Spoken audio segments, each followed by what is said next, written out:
11 September 2001। একটা সাধারণ সকাল। আমেরিকার নিউ ইয়র্ক শহর তখন ব্যস্ত মানুষের কোলাহলে ভরা। হাজার হাজার মানুষ প্রতিদিনের মতো কাজে যাচ্ছে। কেউ কফি খাচ্ছে, কেউ অফিসে ঢুকছে। কিন্তু কেউ জানতো না, মাত্র কয়েক মিনিট পর এমন একটা ঘটনা ঘটতে যাচ্ছে যা বদলে দেবে পুরো পৃথিবীর ইতিহাস।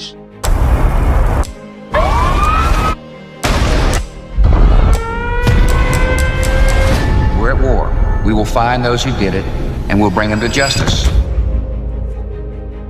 সকাল 8:46। হঠাৎ একটি ছিনতাই করা যাত্রীবাহী বিমান সোজা আঘাত করে ওয়ার্ল্ড ট্রেড সেন্টারের নর্থ টাওয়ারে। ভবনটিতে সঙ্গে সঙ্গে আগুন ছড়িয়ে পড়ে, ধোঁয়ায় ঢেকে যায় আকাশ। প্রথমে সবাই ভাবছিল হয়তোবা এটা একটা ভয়ঙ্কর দুর্ঘটনা, কিন্তু মাত্র 17 মিনিট পর সব ধারণা বদলে যায়। আরেকটি বিমান এসে আঘাত করে সাউথ টাওয়ারে।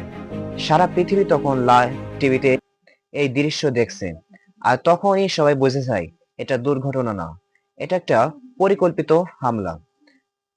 আগুনের তাপে ধীরে ধীরে দুর্বল হয়ে যায় বিশাল টাওয়ারগুলোর ইস্পাত কাঠামো।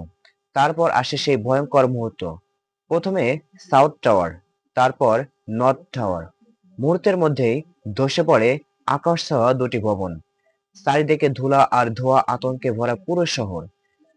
এই হামলায় প্রায় 3,000 মানুষ প্রাণ হারায়।